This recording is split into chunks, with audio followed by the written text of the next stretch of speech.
നമസ്കാരം. സകലമാന കേരളത്തിലേക്ക് സ്വാഗതം. ആദ്യം പ്രധാന വാർത്തകൾ. ആലപ്പുഴ മാതൃശിശു ആശുപത്രിയെക്കുറിച്ച് നേരത്തെയും പരാതികൾ. പ്രസവം എടുത്തതിലെ അനാസ്ഥ മൂലം കുഞ്ഞിന് ഗുരുതര പ്രശ്നങ്ങളെന്ന് മാതാപിതാക്കൾ. പരാതി ഡോക്ടർ പുഷ്പയ്ക്കെതിരെ. അസാധാരണ വൈകല്യത്തോടെ കുട്ടി ജനിച്ച സംഭവത്തിൽ ആരോഗ്യവകുപ്പ് അന്വേഷണം ആരംഭിച്ചു.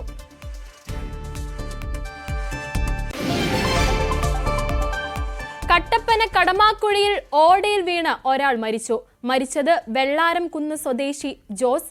അപകടക്കെണിയായി വീതി കുറഞ്ഞ റോഡിലെ ആഴമേറിയ ഓട. കോഴിക്കോട് തിരുവമ്പാടിയിൽ പോലീസുകാരൻ കുഴഞ്ഞു വീണ് മരിച്ചു.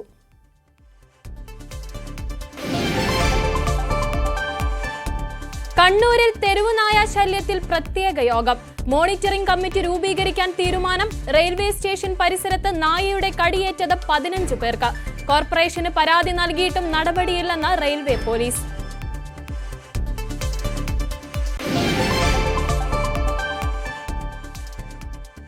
കരിപ്പൂർ വിമാനത്താവള വികസനത്തിന് സ്ഥലം വിട്ടുകൊടുത്തവർ പ്രതിസന്ധിയിൽ. NOC ലഭിക്കാതെ ബുദ്ധിമുട്ടുന്നത് 400-ലധികം പേർ.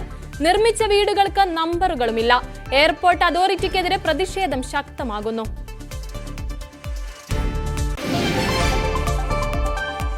പാലക്കാട് തൃത്താലയിൽ നെൽവയൽ മണ്ണിട്ട് നികത്തിയതിൽ നടപടി.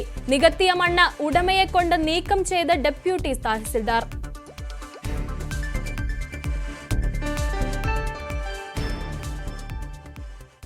വാർത്തകൾ വിശദമായി. അസാധാരണ അംഗവൈകല്യത്തോടെ കുട്ടി ജനിച്ചതിൽ ആരോപണ വിധേയയായ ഡോക്ടർക്കെതിരെ വേറെയും പരാതി. ഡോക്ടർ പുഷ്പയെടുത്ത പ്രസവത്തിൽ കുഞ്ഞിന്റെ തോളെല്ലും ഞരമ്പുകളും തകർന്നതായി രക്ഷിതാക്കൾ. 1.5 വയസ്സുള്ള കുട്ടിയുടെ കൈ ഭാഗികമായി തളർന്ന നിലയിലാണ്. കുട്ടിയുടെ അമ്മ അശ്വതിയുടെ ചികിത്സയിലും പിഴവുണ്ടായി. സംഭവത്തിൽ ഡോക്ടർക്കെതിരെ പരാതി നൽകിയിട്ടും ആശുപത്രി അധികൃതർ തുടർ നടപടിയെടുത്തില്ല.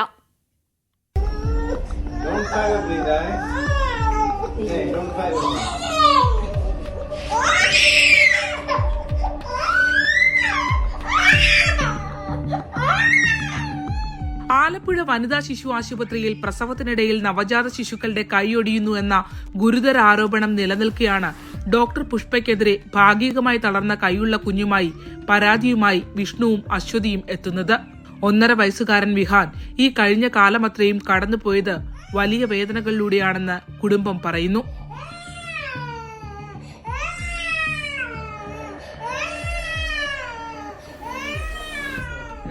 ഞാൻ ചോദിച്ചു കുഞ്ഞിന്റെ കൈക്ക് എന്ത് പറ്റിയെന്ന് ചോദിച്ചു. അത് വാക്യൂം ഡെലിവറി എടുത്തപ്പോൾ സംഭവിച്ചാണെന്ന് പറഞ്ഞു. ഞാൻ പറഞ്ഞു 9-ാം മാസം. ആര് പറഞ്ഞു? അവിടുത്തെ ഡോക്ടർ പറഞ്ഞു. അപ്പം ഞാൻ പറഞ്ഞു 9-ാം മാസത്തെ സ്കാനിംഗ് വരെ അവന് യാതൊരു കുഴപ്പങ്ങളോ കാര്യങ്ങളോ ഒന്നും ഇല്ലായിരുന്നു. അപ്പൊ ഞാൻ എന്റെ കൈയെടുത്ത് ഞാൻ ടേബിളിൽ വെച്ച് കൊടുത്തു. ഞാൻ പറഞ്ഞു ഈ സെയിം ഇഞ്ചറി തന്നെ എനിക്കും വന്നിരിക്കുന്നത്. ബ്രേച്ചൽ പ്ലക്സസ് ഇഞ്ചറി ആണെന്ന് ചോദിച്ചാൽ പറഞ്ഞ് ആ ബ്രേച്ചൽ പ്ലക്സസ് ഇഞ്ചറിയാണ്, എക്സ്പയർസി ആണെന്ന് പറഞ്ഞു. ഞാൻ പറഞ്ഞു റിക്കവർ ആവുമെന്ന് വെച്ചാൽ 3 മാസം ഇല്ല 6 മാസത്തിനുള്ളിൽ റിക്കവർ ആവുമെന്നാണ് ഇവർ പറഞ്ഞത്. അങ്ങനെ ഇവര് നേരെ ഇറങ്ങി വന്നപ്പോൾ പറഞ്ഞ് ഞാൻ കുഞ്ഞിന് വേണ്ടി പ്രാർത്ഥിക്കാൻ കേട്ടാന്ന് പറഞ്ഞു. പുഷ്പ ഡോക്ടർ പറഞ്ഞു. അങ്ങനെ നേരെ നിങ്ങളോട് പറഞ്ഞു കുഞ്ഞിന് വേണ്ടി പ്രാർത്ഥിക്കാൻ. എന്നിട്ട് നേരെ എങ്ങനെ ഒടിഞ്ഞു എന്ന് അവരോട് ചോദിച്ചില്ലേ? കുട്ടിയുടെ കൈ ചോദിച്ചപ്പോൾ പറഞ്ഞ് വാക്യൂം ഡെലിവറി വഴി എടുത്തപ്പോൾ സംഭവിച്ചാണെന്നാണ് പറഞ്ഞത്. പ്രസവ സമയത്ത് ശക്തമായ ബലം കഴുത്തിനും തോളിനുമിടയിൽ വർദ്ധിപ്പിക്കുമ്പോൾ നാഡീ ഞരമ്പുകൾ വലിഞ്ഞു പൊട്ടുകയോ നീണ്ടുപോകുകയോ ചെയ്യുന്നു. Brachial plexus ഞരമ്പുകളാണിവ.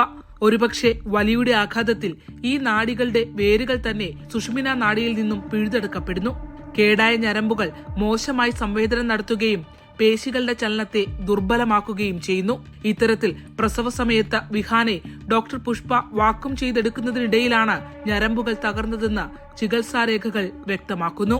സമാനമായ പരാതി പല കോണുകളിൽ നിന്നും ഉയരുന്നുണ്ട്.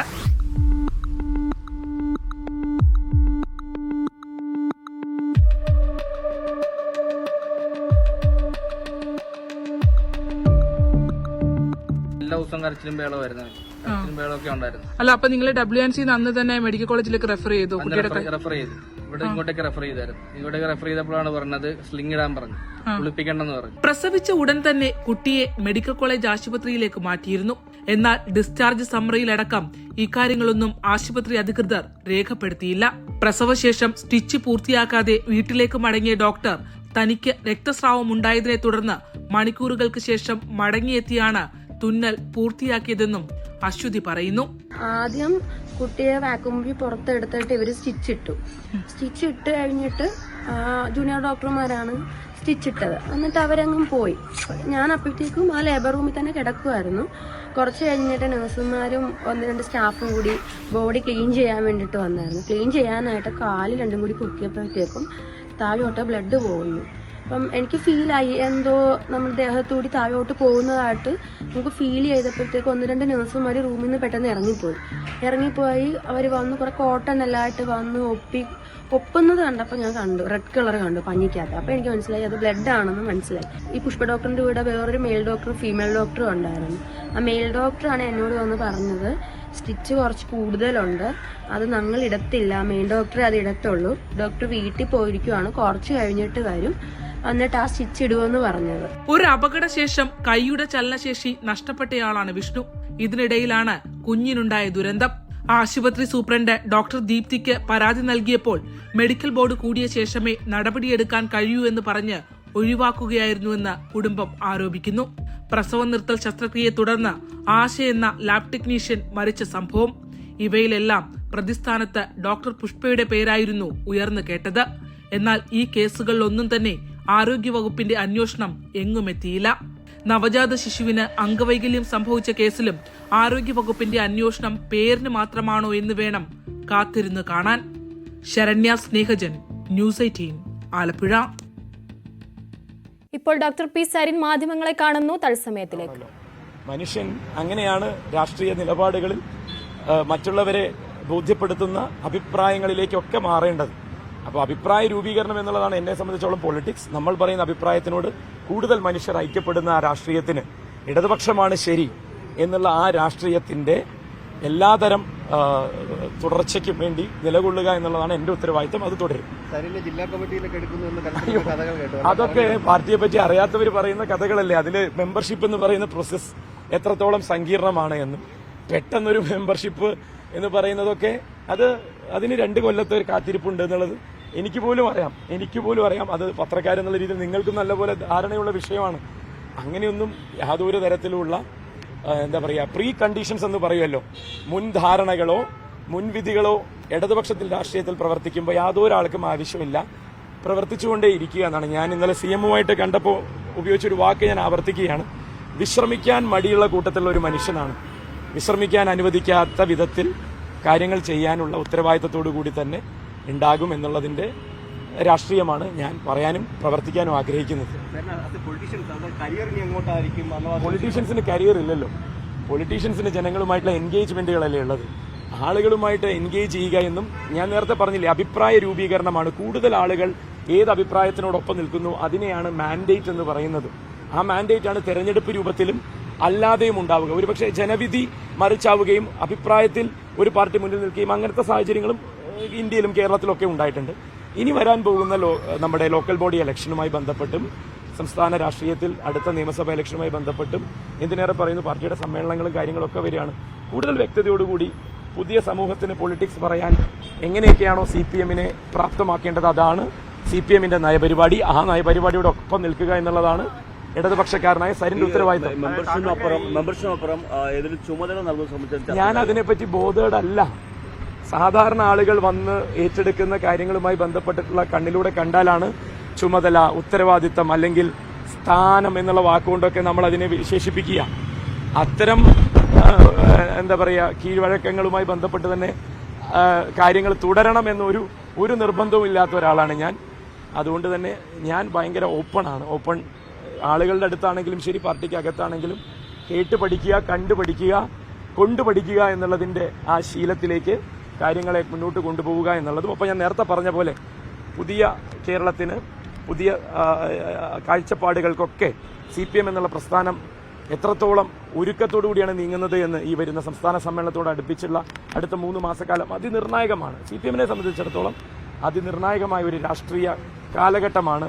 മറ്റുള്ളവരൊക്കെ പൊളിറ്റിക്കലി ഡീആക്ടിവേറ്റ് ചെയ്ത് അവരെ മാറ്റാൻ പോകുമ്പോൾ നമ്മൾ ആക്റ്റീവായി നിൽക്കുകയാണ്. ഏരിയ സമ്മേളനങ്ങൾ നടക്കുന്നു, ജില്ലാ സമ്മേളനങ്ങളിലേക്ക് കടക്കുന്നു, ഇനി സംസ്ഥാന സമ്മേളനവും. അപ്പൊ അതൊക്കെ വളരെ പോസിറ്റീവായി പൊതുസമൂഹത്തിൽ ഒരു ഇമ്പാക്ട് ഉണ്ടാക്കുമെന്നാണ് ഞാൻ മനസ്സിലാക്കുന്നത്. ഞാൻ കോൺഗ്രസിൽ എനിക്ക് കോൺഗ്രസിൽ പ്രത്യേകിച്ച് ഒരു പദവി ഉണ്ടായിരുന്നില്ല. ഞാൻ കോൺഗ്രസിന്റെ ഡിജിറ്റൽ മീഡിയ സെൽ ഉത്തരവാദിത്തം എന്നുള്ള രീതിയിൽ കൈകാര്യം ചെയ്ത ഒരാൾ മാത്രമാണ്. അപ്പൊ അതുകൊണ്ട് തന്നെ ഉത്തരവാദിത്തങ്ങളാണ് ഞാൻ എൻജോയ് ചെയ്യുന്നത്, പദവികളല്ല എന്നുള്ളത് വളരെ കൃത്യമായിട്ട് എന്റെ ജീവിതം കൊണ്ട് ബോധ്യപ്പെടുത്തിയതാണ്. കുറെ വിമർശനങ്ങൾ പാലക്കാട് ഉപതെരഞ്ഞെടുപ്പ് തോൽവിക്ക് ശേഷം പി സരിൻ മാധ്യമങ്ങളെ കാണുകയായിരുന്നു. ഇനിയും ഇടതുപക്ഷത്തോടൊപ്പം തന്നെയെന്ന ഉറച്ച നിലപാടിൽ തന്നെയാണ് പി സരിൻ. മറ്റു വാർത്തയിലേക്ക്. നവജാത ശിശുവിന് ഗുരുതര വൈകല്യങ്ങൾ ഗർഭാവസ്ഥയിൽ കണ്ടെത്തിയില്ലെന്ന പ്രശ്നത്തിൽ ആരോഗ്യവകുപ്പിന്റെ ഇടപെടലിൽ തൃപ്തിയെന്ന് കുഞ്ഞിന്റെ പിതാവ്. കുട്ടിയുടെ ചികിത്സ ഏറ്റെടുക്കുമെന്ന് തിരുവനന്തപുരത്ത് നിന്നുള്ള സംഘം ഉറപ്പു നൽകി. ആശുപത്രിക്കും സ്കാനിംഗ് സെന്ററിനുമെതിരെ നടപടി വേണം. വിശദമായ അന്വേഷണത്തിന് ആരോഗ്യ അഡീഷണൽ ഡയറക്ടർ വി മീനാക്ഷിയുടെ നേതൃത്വത്തിലുള്ള സംഘം വണ്ടാനം മെഡിക്കൽ കോളേജിൽ എത്തിയിരുന്നു. കുഞ്ഞിനെ വിദഗ്ധ സംഘം വൈദ്യപരിശോധന നടത്തി. അവർ കൊടുക്കുന്ന റിപ്പോർട്ടിന്റെ അടിസ്ഥാനമായിട്ട് തുടർ ചികിത്സ സർക്കാർ ഏറ്റെടുക്കുമെന്ന് തന്നെയാണ് എനിക്ക് വിശ്വാസമുള്ളത്. തീർച്ചയായിട്ടും ഉണ്ട്. എനിക്ക് വേറെ, ഞാനൊരു സാധാരണക്കാരനാണ്. എന്നെ സംബന്ധിച്ച് ഈ ചികിത്സയായിട്ട് മുന്നോട്ട് പോകാൻ ബുദ്ധിമുട്ടാണ്. അതുകൊണ്ട് തുടർ ചികിത്സ സർക്കാർ ഏറ്റെടുക്കണമെന്ന് തന്നെയാണ് ഞാൻ പറഞ്ഞിരിക്കുന്നത്. ഇടുക്കി കട്ടപ്പന കടമാക്കുഴിയിൽ ഇരുചക്ര യാത്രക്കാരനെ ഓടയിൽ മരിച്ച നിലയിൽ കണ്ടെത്തി. വെള്ളാരംകുന്ന് സ്വദേശി ജോസ് ആണ് മരിച്ചത്. പുലർച്ചെ ഇതുവഴി വന്ന യാത്രക്കാരാണ് ഓടയിൽ മൃതദേഹം കണ്ടെത്തിയത്. ജോലി കഴിഞ്ഞ് മടങ്ങും വഴി അപകടമുണ്ടായതായിരിക്കുമെന്നാണ് സംശയം. റോഡിലെ അപകടാവസ്ഥ പലവട്ടം അധികൃതരുടെ ശ്രദ്ധയിൽപ്പെടുത്തിയിട്ടും നടപടി ഉണ്ടായിരുന്നില്ല. കട്ടപ്പന പോലീസ് അന്വേഷണം തുടങ്ങി. കോഴിക്കോട് തിരുവമ്പാടിയിൽ പോലീസുകാരൻ കുഴഞ്ഞു വീണു മരിച്ചു. കോഴിക്കോട് സിറ്റി കൺട്രോൾ റൂമിലെ സീനിയർ CPO ഷാജിയാണ് മരിച്ചത്. പുല്ലൂരാംപാറ സ്വദേശിയാണ് ഷാജി. വോളിബോൾ കളിച്ച് മടങ്ങും വഴിയാണ് കുഴഞ്ഞു വീണത്. കരിപ്പൂർ വിമാനത്താവള വികസനത്തിന് സ്ഥലം വിട്ടുകൊടുത്തവർ നേരിടുന്നത് വലിയ പ്രതിസന്ധിയാണ്. വീട് നിർമ്മിക്കാൻ എയർപോർട്ട് അതോറിറ്റി NOC നൽകാത്തതിനാൽ 400-ലധികം പേരാണ് ബുദ്ധിമുട്ടിലായിരിക്കുന്നത്. NOC ലഭിക്കാത്തതിനാൽ നിർമ്മിച്ച വീടുകൾക്ക് നമ്പർ കിട്ടാത്ത പ്രതിസന്ധിയും നേരിടുന്നുണ്ട്. എയർപോർട്ട് അതോറിറ്റിക്കെതിരെ വലിയ പ്രതിഷേധമാണ് മേഖലയിൽ ഉയരുന്നത്. നല്ല ബുദ്ധിമുട്ടാണ്. ഒരു വീടുള്ളത് ഇതാക്കാൻ കഴിയാതെ ഇടങ്ങേറായി. ഇതിങ്ങനെ ഇപ്പം വരും ഇത് ഒന്നും ചെയ്യാൻ പറ്റും. അങ്ങനെ അതിൽ നിന്ന് അദ്ദേഹം പോയവർക്ക് മതിയെന്നും പറഞ്ഞ് പോയതാ. ഇപ്പോഴും പോലും NOC തരണില്ല. പിന്നെന്താ നമ്മൾ ചെയ്യുക? വീട് പണി പൂർത്തിയായി കഴിഞ്ഞ് നമ്പറിന് വേണ്ടി ചെന്നപ്പോൾ പെർമിറ്റ് ഓൾറെഡി ഉള്ളതാണ്. പക്ഷെ നമ്പറിന് വേണ്ടി വീണ്ടും ചെന്നപ്പോൾ നമുക്ക് വീണ്ടും NOC പോലെ ആവശ്യപ്പെടുകയാണ്. നമ്പർ കിട്ടണമെങ്കിൽ NOC രേഖയായിട്ട് വേണം. പക്ഷെ ഒരു NOC നമ്മൾ കൊടുക്കണമെങ്കിൽ അത് ഈ ഭാഗത്തോടെയും കൊടുക്കണില്ല. അതൊക്കെ റിജക്റ്റ് ചെയ്യാണ് ചെയ്യുന്നത്. ഇത്ര അടുത്തുള്ള ആളായാലും ഇതിൻ്റെ ഈ മതിലിൻ്റെ തൊട്ടടുത്തുള്ള സ്ഥലമായാലും ഞങ്ങൾ NOC കൊടുക്കുമെന്നാണ് പറഞ്ഞത്. പക്ഷെ ഇതുവരെ ഞങ്ങൾക്ക് NOC അനുവദിച്ച് കിട്ടിയിട്ടില്ല. പിന്നെ ആ 10 സെന്റ് സ്ഥലം എന്ന് പറഞ്ഞാൽ ആ സ്ഥലം എന്ത് ചെയ്യും? പോലെ എന്തെങ്കിലും ഒരു വണ്ടി കൊണ്ടുപോയാൽ വീടൊന്നായിട്ട് തരിക്കുക. അത്രയും അടുത്താണ്. ഇപ്പോൾ ഞാൻ ഇറങ്ങുന്നത് റൺവേൻ്റെ ബൗണ്ടറിമേക്കാണ്. ഇപ്പോൾ തന്നെ വെച്ചാൽ ഇവിടെയുള്ള എല്ലാ ആളുകളും ബുദ്ധിമുട്ടുമാരില്ല എൻ്റെത്. കാരണം വെച്ചാൽ കുളിമുറിയില്ല, കക്കൂസില്ല. കക്കൂസിൻ്റെ ടാങ്ക് ഉള്ളത് എയർപോർട്ടിൻ്റെ സ്ഥലത്താണ്. അപ്പോൾ ഇതുകൊണ്ട് ഇപ്പോൾ ഏറ്റവും കൂടുതൽ ബുദ്ധിമുട്ടായ ഒരാളാണ് ഞാൻ. ഭയങ്കര പ്രശ്നത്തിൽ തന്നെയാണ്. ഓരോ പ്ലെയിൻ ഇറങ്ങി പൊന്തുമ്പോൾ ഭയങ്കര തരിപ്പിച്ചാൽ അന്തിക്ക് രാത്രിയൊക്കെ പേടിയാണ് കിടന്നുറങ്ങാൻ. ഇപ്പൊ റോഡ് തന്നിട്ട് ഞങ്ങള് പിന്നെ ബാക്കിയുള്ള പണികളൊക്കെ തുടങ്ങുള്ളൂ എന്നാണ് ആദ്യം പറഞ്ഞിരുന്നത്. ആ ഒരു ഉറപ്പ് പ്രകാരമായിരുന്നു അന്ന് പറഞ്ഞിട്ടുണ്ടായിരുന്നത്. ഇപ്പൊ അതൊന്നും ഇല്ല. ഇപ്പൊ റോഡ് അവര് മുട്ടിക്കാൻ പോവുകയാണ്. ഞങ്ങൾക്ക് റോഡ് ഇല്ലാതായിട്ട് നിൽക്കുകയാണ്. ഇപ്പോൾ എയർപോർട്ടിന്റെ റോഡ് കിട്ടിയിരിക്കുകയാണെങ്കിൽ എയർപോർട്ടിന് എപ്പോഴും അതടക്കാനുള്ള അധികാരം എയർപോർട്ടിന്റെ അടുത്താണ്. നമുക്ക് കൊണ്ടോട്ടി മുനിസിപ്പാലിറ്റി തന്നെ ഇത്രയും വീടുകൾ ഇവിടെ നിൽക്കുന്നുണ്ട്. അപ്പം എല്ലാവർക്കും റോഡ് വേണം. കൊണ്ടോട്ടി നഗരസഭാ പരിധിയിലും പള്ളിക്കൽ പഞ്ചായത്തിലുമായി താമസിച്ചിരുന്ന വിമാനത്താവള വികസനത്തിന് ഭൂമി വിട്ടുകൊടുത്തവരാണ് ഇവരെല്ലാം. 1 വർഷം മുൻപാണ് സ്ഥലവും വീടുമെല്ലാം വികസനത്തിനായി നൽകിയത്. പകരം വീട് വയ്ക്കാൻ ഈ പ്രദേശത്തെവിടെയും എയർപോർട്ട് അതോറിറ്റി അനുവാദം കൊടുത്തിട്ടില്ല. 20 വർഷത്തിനു ശേഷം വികസന പ്രവർത്തനങ്ങൾ നടത്തേണ്ടി വരും എന്നതുകൊണ്ടാണ് എയർപോർട്ട് അതോറിറ്റി NOC നൽകാത്തതെന്ന് നഗരസഭാ അംഗങ്ങൾ പറയുന്നു. ഇത് ജനങ്ങളുടെ മൌലികാവകാശത്തിന്റെ ലംഘനമാണെന്നും വലിയ പ്രതിഷേധമുയർത്തുമെന്നും ഇവർ വ്യക്തമാക്കി. ഇങ്ങനെ പ്രദേശത്തെ ആളുകൾ മുഴുവൻ ദുരിതം അനുഭവിച്ചുകൊണ്ടിരിക്കുകയാണ്.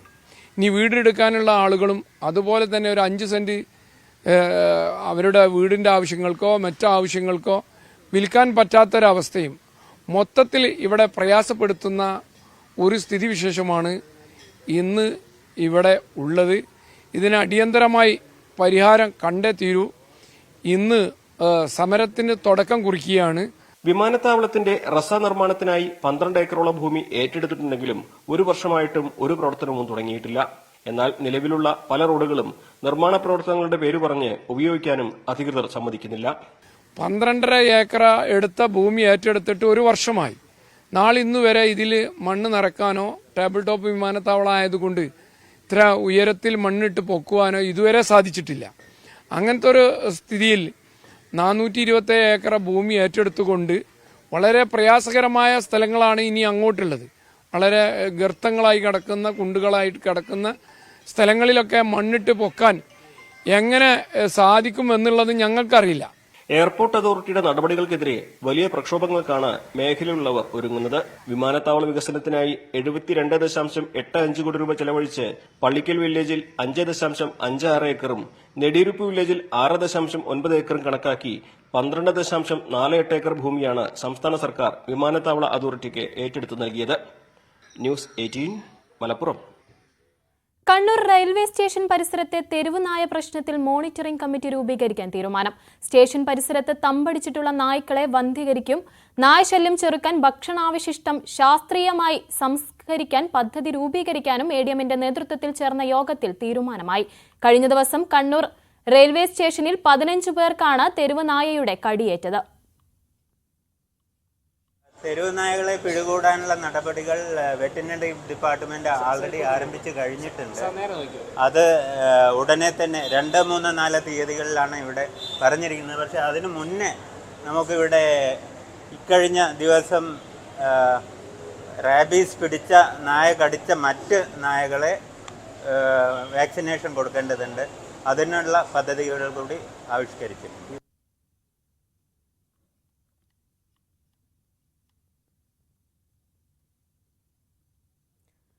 കുറുവ സംഘത്തിന്റെ ഭീതിയിലാണ് നാട്. ജാഗ്രത പാലിക്കണമെന്ന പോലീസ് നിർദ്ദേശത്തിനു പിന്നാലെ ബുർഖ ധരിച്ചെത്തിയ ഇതര സംസ്ഥാനക്കാരൻ കാസർഗോഡ് പിടിയിലായി.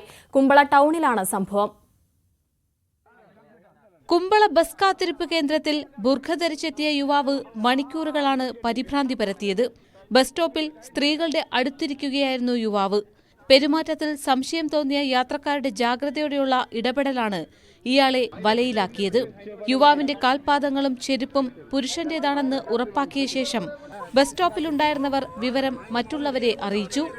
ഇതിനിടയിൽ പിടിക്കപ്പെടുമെന്ന് മനസ്സിലാക്കിയ യുവാവ് ഓടി രക്ഷപ്പെടാൻ ശ്രമിച്ചെങ്കിലും നാട്ടുകാർ പിടികൂടി കുമ്പള പോലീസിന് കൈമാറുകയായിരുന്നു. ഒഡീഷ സ്വദേശിയാണിയാൾ.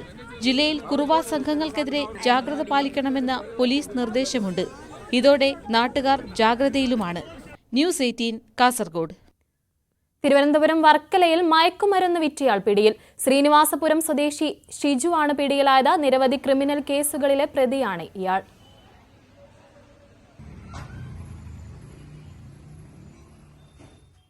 പാലക്കാട് തൃത്താലയിൽ നെൽവയൽ മണ്ണിട്ട് നികത്തിയതിൽ നടപടിയുമായി റവന്യൂ വകുപ്പ്. നികത്തിയ ഇടത്തെ മണ്ണ് ഉടമയെക്കൊണ്ട് നീക്കം ചെയ്യിച്ചു. ഡെപ്യൂട്ടി തഹസിൽദാർ AS ദീപുവിന്റെ നേതൃത്വത്തിലുള്ള സംഘം നേതൃത്വം നൽകി.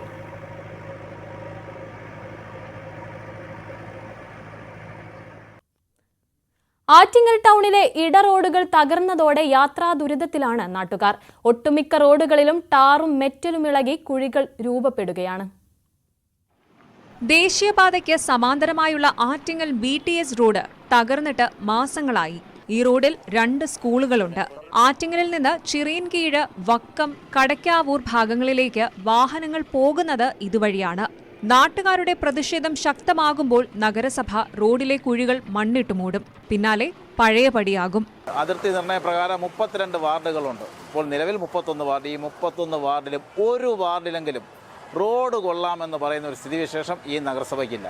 എന്ത് കണ്ടിട്ടാണ് നഗരസഭ ഏറ്റവും നല്ല നഗരസഭ എന്നിപ്പോൾ പറയുന്നത്?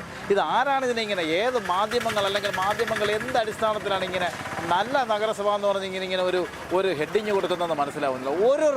ഒരു റോഡ് കൊള്ളാമെന്ന് പറ. ഇത് താലൂക്ക് ഓഫീസിൻ്റെ അരികിലൂടെ കയറിപ്പോകുന്ന കോടതിയിലേക്കും പോലീസ് സ്റ്റേഷനിലേക്കും കയറിപ്പോകുന്ന റോഡ്. ഏതാണ്ട് ഒരു നൂറ്റാണ്ട് കാലമായി അവിടെ മെയിൻ്റനൻസ് എന്ന് പറയുന്ന ഒരു കാര്യമേ നടന്നിട്ടില്ല. Chittattinkara Valiyakunnu road, Attingal police station road, Kacherinada കരിച്ചിയിൽ റോഡ്, ചുടുകാട് റോഡ് എന്നിവിടങ്ങളിലും ഗതാഗതം സാധ്യമല്ലാതെയായി. ഇടറോഡുകളിൽ നടപ്പാത ഇല്ലാത്തതിനാൽ കാൽനട യാത്രക്കാരും ഏറെ ബുദ്ധിമുട്ടിലാണ്. ന്യൂസ് 18 ആറ്റിങ്ങൽ. തിരുവനന്തപുരം റവന്യൂ ജില്ലാ കലോത്സവത്തിൽ തർക്കം. നെയ്യാറ്റിൻകര ബോയ്സ് സ്കൂളിന്റെ ഗ്രൂപ്പ് ഡാൻസ് കഴിഞ്ഞ ഉടനാണ് തർക്കമുണ്ടായത്. വിധികർത്താക്കൾ പണം വാങ്ങിയെന്ന് ആരോപിച്ച ഒരു വിഭാഗം പ്രതിഷേധിച്ചു. ഇടപെട്ട് അപ്പീൽ നൽകാനുള്ള അനുമതി നൽകുകയായിരുന്നു. ഇപ്പോൾ ഇവിടെ അവസാനിച്ച ഹയർ സെക്കൻഡറി വിഭാഗം സംഘനൃത്ത മത്സരത്തിൽ എല്ലാ മത്സരാർത്ഥികൾക്കും എ ഗ്രേഡ് ലഭിച്ചിട്ടുണ്ട്. ഇതിൽ സംസ്ഥാന തലത്തിലേക്ക് അർഹയായ കോഡ് നമ്പർ 351.